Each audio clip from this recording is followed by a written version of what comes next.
প্রিয় দর্শক বন্ধুরা, উঠে আসছে শিক্ষক নিয়োগের দারুণ খবর। কার্যত নতুনভাবে 2500 পদে নিয়োগের ক্ষেত্রে এই মুহূর্তে দারুণ খবর উঠে আসছে এবং আপার ও নবম দশম পর্যায়ে কমিশনের থাকছে জরুরি খবর, আপডেট, বিগ ব্রেকিং নিউজ। তাই আর্জেন্ট ভিত্তিতে এই ভিডিওটা আপনাদের জন্য ক্রিয়েট করতেই হচ্ছে। ভিডিওটিকে শেষ পর্যন্ত ওয়াচ করবেন, চ্যানেলটিকে অতি অবশ্যই সাবস্ক্রাইব করে নিয়ে সঙ্গে থাকবেন। চলুন কথাবার্তা না বাড়িয়ে বন্ধুরা মূল টপিকে আমরা ফোকাস করি। বন্ধুরা, নতুনভাবে নিয়োগের ক্ষেত্রে রাজ্যে আবারও চাকরি প্রার্থীদের জন্য অত্যন্ত দারুণ খবর, বলা যেতে পারে সুখবর। নতুনভাবে 2500 শিক্ষক নিয়োগ করতে চলেছে রাজ্য সরকার। এমনটাই কিন্তু খবর উঠে আসছে যে বিশেষভাবে সক্ষম পড়ুয়াদের জন্য রাজ্যের একাধিক স্কুলে শিক্ষক নিয়োগ করা হবে। ইতিমধ্যে এই বিষয়ে রাজ্য মন্ত্রিসভায় আলোচনা হয়েছে, মন্ত্রিসভা অনুমোদনও দিয়ে দিয়েছে এই নিয়োগের ক্ষেত্রে। এমনটাই কিন্তু সামাজিক গণমাধ্যমের খবরে উঠে আসছে। নবান্ন সূত্রে খবর যে স্পেশাল এডুকেটর হিসাবে প্রায় 2500 শূন্য পদে নিয়োগ করা হবে এবং এই জন্য উচ্চ প্রাথমিক বা আপার সেকশন এবং নবম দশম পর্যায়ে নিয়োগ করবে স্কুল সার্ভিস কমিশন। নিয়োগের বিধিতে ইতিমধ্যেই অনুমোদন দিয়েছে রাজ্য মন্ত্রিসভা, যেমনটা জানা যাচ্ছে। রিহ্যাবিলিটেশন কাউন্সিল অফ ইন্ডিয়া অর্থাৎ আরসিআই অনুমোদিত স্পেশাল এডুকেশনে বিএড করলে তবেই এই শিক্ষক নিয়োগের ক্ষেত্রে অংশ নিতে পারবেন চাকরি প্রার্থীরা। সাধারণ বিএড প্রার্থীরা এই পদের জন্য আবেদন কিন্তু জানাতে পারবেন না। এই পদে নিযুক্ত শিক্ষকদের একাধিক স্কুলে ক্লাস করতে হতে পারে বলে খবর, এমনটাই সামাজিক গণমাধ্যমের সূত্রে।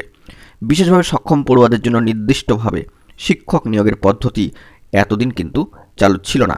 তো সেক্ষেত্রে ফলে বিশেষভাবে সক্ষম পড়ুয়াদের স্কুলগুলিতে বিভিন্ন রকম সমস্যা দেখা দিত এবং সেক্ষেত্রে একটা শিক্ষক সংকটের মতো পরিস্থিতি ছিল। সেই সমস্যা এবার কিন্তু মিটতে চলেছে, দারুণ খবর আসতে চলেছে।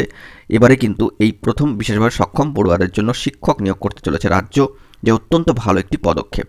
রাজ্যের উচ্চ প্রাথমিক স্কুলে শিক্ষক নিয়োগের কাউন্সেলিং প্রসিডিওর চলছে, সুষ্ঠুভাবে প্রক্রিয়া কিন্তু চলছে। অনেকে ইতিমধ্যে স্কুলে যোগও দিয়েছেন। নিয়োগ প্রক্রিয়া বন্ধ থাকার ফলে চাকরির দাবি তুলে একাধিকবার কিন্তু আন্দোলনও হয়েছে।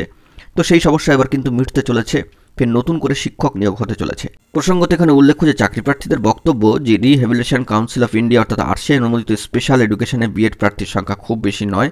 রাজ্যের সিংহভাগ পড়ুয়াই কিন্তু সাধারণ বিএড করেছেন, ফলে তারা এই নিয়োগে অংশ নিতে পারবেন না। নবম থেকে দ্বাদশ এসএলএসটি ও আপার প্রাইমারি টেট নেওয়ার দাবিও জানিয়েছেন তারা। এই খবর আপডেটটি কিন্তু এই মুহূর্তে সামাজিক গণমাধ্যমের সূত্র ধরে উঠে আসছে। প্রসঙ্গত এখানে উল্লেখ্য যে বিশেষ চাহিদা সম্পন্ন শিক্ষার্থীদের পড়ানোর দক্ষতা রয়েছে স্পেশাল এডুকেটরদের, ফলে স্কুলে তাদের নিয়োগ করার কিন্তু অধিকার নেই স্কুল সার্ভিস কমিশনের। কিন্তু সেই অধিকার ফিরে পেতে স্কুল সার্ভিস কমিশনের আইন সংশোধন করার অনুমোদন করেছে রাজ্য মন্ত্রিসভা।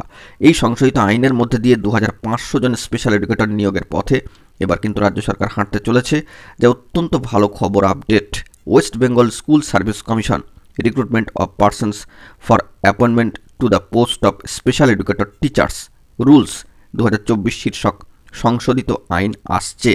তো স্কুল সার্ভিস কমিশন বা এসএসসির সম্মানীয় আধিকারিক জানাচ্ছেন, মন্ত্রিসভার অনুমোদনের পর তা গেজেট আকারে প্রকাশ করতে হয়। সেই গেজেট নোটিফিকেশন না হওয়া পর্যন্ত নিয়োগ বিজ্ঞপ্তি কিন্তু করা যায় না। তো যত দ্রুত গেজেট নোটিফিকেশন হবে তত তাড়াতাড়ি কিন্তু নিয়োগের কাজ এগোবে। অত্যন্ত গুরুত্বপূর্ণ খবর আপডেট। দেখা যাক পরবর্তী ক্ষেত্রে এই বিষয়ে খবর আপডেট কি উঠে আসে। নতুন নিয়োগের ক্ষেত্রেও কিন্তু অবশ্যই স্বাগত জানাতেই হচ্ছে। তো বন্ধুরা, এখন এই পর্যন্তই। গুরুত্বপূর্ণ আপডেটগুলি পাওয়ার জন্য চ্যানেলটিকে এখনই সাবস্ক্রাইব করে সঙ্গে থাকুন। ধন্যবাদ।